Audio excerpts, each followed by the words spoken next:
este día.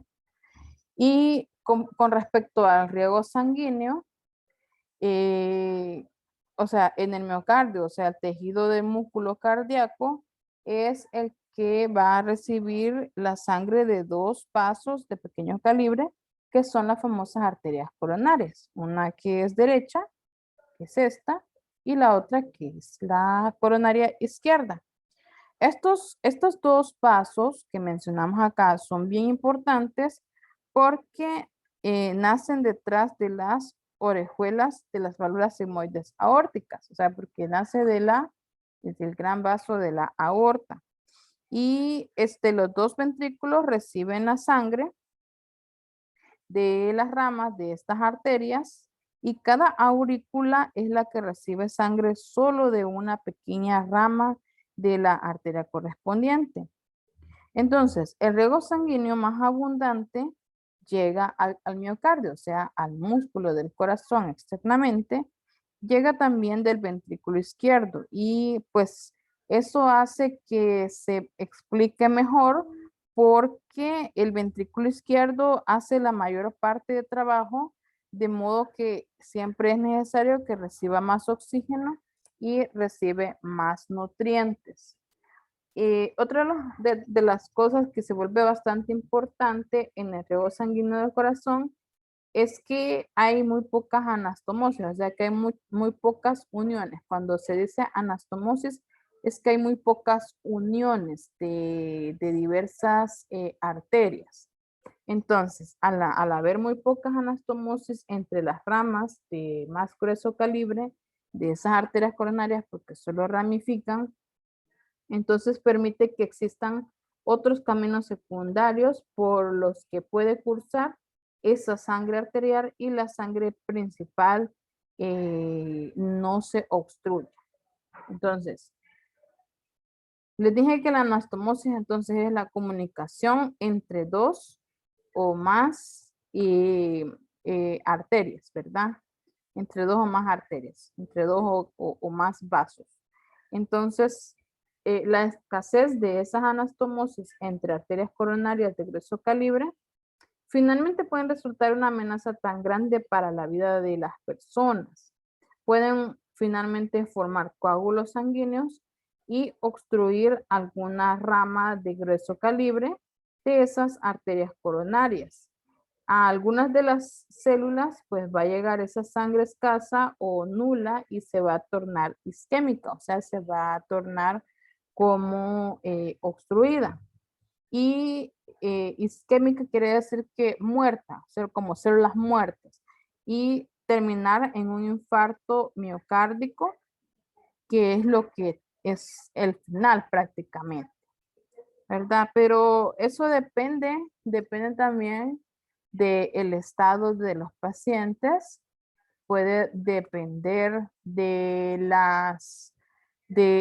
los hábitos que tengan los pacientes, porque lo que nosotros debemos recomendar es que los pacientes deben de dejar de fumar, deben de dejar de comer muchas grasas, por lo que mencionábamos o por lo que va a mencionar los grupos, por lo que van a mencionar los grupos que se vuelven los famosos trombos, se vuelven las famosas eh, como bolitas de sangre, bolitas de grasa a nivel de alguna arteria, entonces que puedan llegar a obstruir alguna de ellas.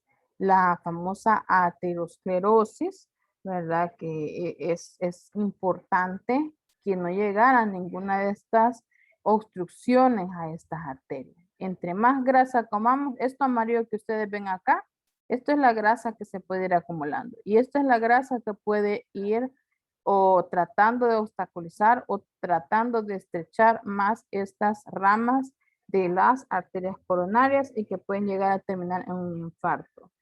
Sin embargo, también hay otro hecho anatómico que aclara sobre ese cuadro de las anastomosis entre esos pequeños vasos y que puede surgir que brinden la mayor circulación colateral hacia algunas otras partes isquémicas. O sea que Y quiere decir que estas ramificaciones nos ayudan también a poder circular esa sangre que pudiera quedar eh, como encharcada en estas arterias, ¿verdad?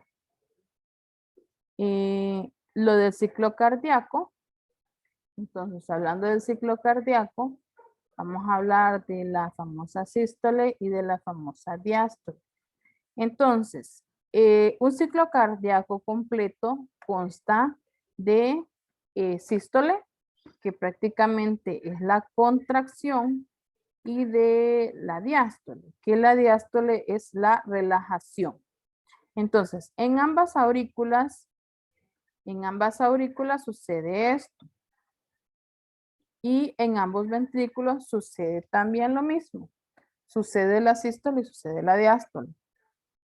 En otras palabras, quiere decir que un latido completo dura aproximadamente de 0.8 segundos. Entonces, ¿cómo sucede la contracción?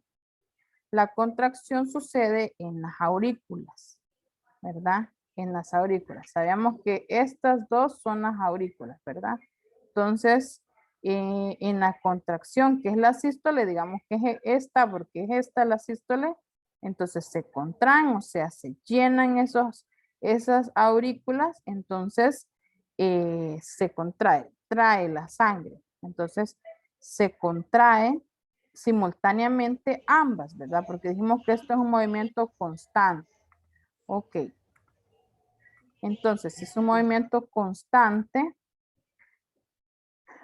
enseguida presenta también la relajación de los dos ventrículos. Entonces, cuando entra la sangre, se contraen ambos ventrículos, ¿verdad?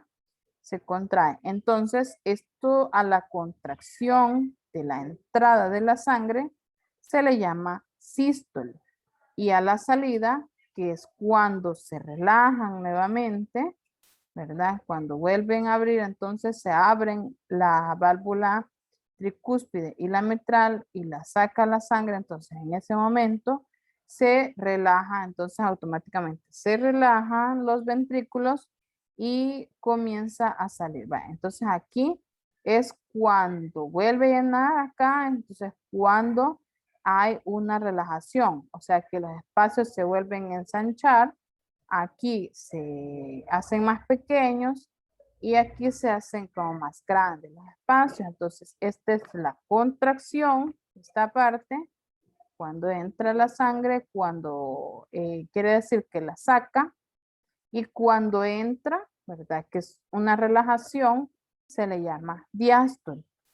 Cada ciclo del corazón hacen algunos ruidos perceptibles y que son característicos y los cuales solo los podrá apreciar utilizando su estetoscopio, también llamado fonendoscopio en otros países.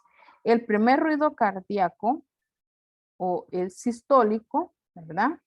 Primer ruido o sistólico se considera dependiente de la contracción de los ventrículos y de las vibraciones de las válvulas auriculoventriculares al cerrarse. Entonces se caracteriza por ser más duradero y más grave, o sea, se vuelve como más fuerte. Cuando saca esa sangre se vuelve más fuerte. Y el segundo ruido, que es la diástole, que es este, ¿verdad? El segundo ruido o el ruido diastólico depende de las vibraciones ocasionadas por el cierre de las válvulas semilunares y pulmonares, o sea, depende de estas dos que están cerradas al final de la sístole, o sea, que se vuelve al final de que sucede esto, inicia esto, ¿verdad? Entonces, al finalizar esa sístole, el primer ruido, el primer sonido, se oye como un loop, o sea, es como más blando y de tono más bajo. Relativamente se vuelve un poco más largo. El segundo es dup, ¿verdad? Loop, dup, loop, dup, loop, dup, ¿verdad? Entonces es como decir pum, pum, pero es loop, dup, ¿verdad? Entonces el loop es la sístole y el dup es la diástole. Ok. Y entonces ese dup es un poco más corto es más nítido y de tono un poco más alto a veces que el primero. Esta información es necesaria poderla relacionar con los conocimientos para la presión arterial, porque en, en el laboratorio, bueno, en su laboratorio de fundamentos van a ver la parte de la práctica de la toma de la presión arterial, ¿verdad? Entonces, al haber un aumento de la presión arterial, se le llama hipertensión arterial y es cuando la sístole se encuentra mayor de 130, ¿verdad? Mayor de 130. Y en la diástole se encontraría entonces mayor de 90, ¿verdad? Mayor de 90. Entonces ahí es como daríamos esas dos anormalidades. Sin embargo, cuando hablamos de hipotensión, entonces se dice que la sístole se encuentra menor del ruido normal, que sería 100, ¿verdad? O sea, sería 90, 80, más o menos 80, 90, 40. Cuando hablamos de esos primer ruido cardíaco, que es sístole, entonces hablamos que si es un ruido perdón, es un valor de 90 o 80, entonces estamos hablando de una hipotensión. Si estamos hablando de una diástole que sea menor de 50, un valor de 50, 40, ya en la diástole estamos hablando de